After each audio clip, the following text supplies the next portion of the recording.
Un vélo volé, des menaces sur un réseau social, une arnaque sur Internet, malheureusement les occasions de porter plainte ne manquent pas. Pour y parvenir, en théorie, rien de plus simple. Il suffit de pousser la porte d'un commissariat ou d'une brigade de gendarmerie. Mais en pratique, il arrive qu'une victime soit confrontée à un refus de plainte. Pourquoi ? Eh bien, les motifs invoqués par les forces de l'ordre sont divers et variés. En voici quelques-uns que nous allons voir ensemble. Premier argument, vous n'êtes pas victime d'une infraction pénale. Alors ça, effectivement, ça peut arriver.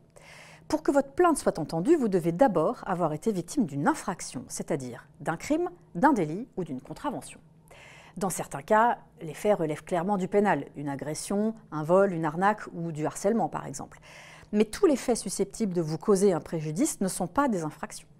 Prenez le trouble de voisinage, le litige avec un commerçant ou un artisan, le défaut de paiement de loyer par un locataire, ou bien enfin la découverte de vices cachés dans un bien immobilier que vous venez d'acheter. Tout ça, ça n'est pas à la justice pénale d'en connaître, mais à la justice civile. Donc inutile d'aller voir la police, mieux vaut vous adresser directement au tribunal judiciaire, à un avocat ou à une association comme le réseau France Victimes qui prendra le temps de vous orienter.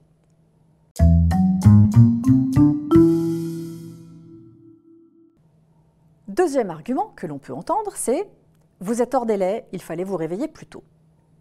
Là encore, ça peut arriver, parce que oui, il y a des délais pour agir.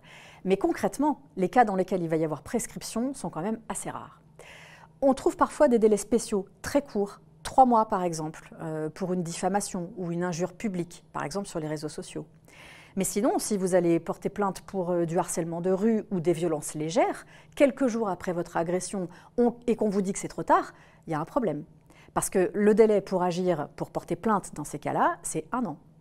Pour un délit, c'est-à-dire par exemple un vol, un abus de faiblesse ou des violences aggravées, c'est 6 ans. Et pour un crime, comme un homicide volontaire ou un viol, c'est 20 ans, voire 30. Donc vous le voyez, en principe, vous avez le temps.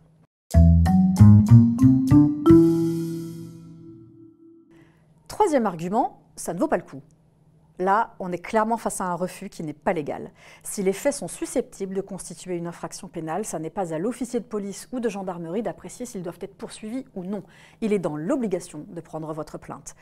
Après, elle sera peut-être classée sans suite par le procureur, mais au moins, vous devez pouvoir être entendu. Et enfin, quatrième argument, déposer une main courante. Alors, vous pouvez le faire, oui, vous pouvez tout à fait déposer une main courante, mais il faut savoir une chose, c'est que ça n'a aucun effet juridique, aucun. L'officier va simplement noter dans un registre que vous avez signalé tel fait, à telle date et à telle heure, point. Ça ne déclenchera aucune enquête. Donc c'est une démarche qui peut s'avérer intéressante lorsque, par exemple, vous cherchez à consigner un certain nombre de dysfonctionnements, des impayés, par exemple, que vous pourrez ensuite dénoncer dans le cadre d'un litige. Mais ça reste très limité. En tout cas, en matière de violence conjugale ou sexuelle, c'est carrément interdit. Les forces de l'ordre n'ont pas le droit de recevoir de simples mains courantes. La seule chose que l'officier peut vous demander, c'est de reporter votre plainte de quelques heures pour aller en priorité faire constater les preuves par un médecin, parce que ça, c'est crucial pour la suite de l'enquête, beaucoup plus que votre dépôt de plainte lui-même. Donc si jamais vous hésitez à porter plainte, sachez qu'il est possible de chatter en ligne anonymement 24 heures sur 24, 7 jours sur 7, avec un policier sur la plateforme arrêtonslesviolences.gouv.fr.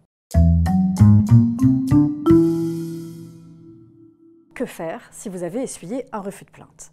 Vous pouvez d'abord saisir le défenseur des droits, qui a la possibilité d'adresser une recommandation à l'autorité qui a été mise en cause, mais vous pouvez surtout signaler le refus de plainte à la hiérarchie de l'agent qui n'a pas voulu vous entendre. Sinon, cette hiérarchie ne le saura jamais. Enfin, vous pouvez évidemment alerter l'inspection générale de la police nationale ou de la gendarmerie nationale.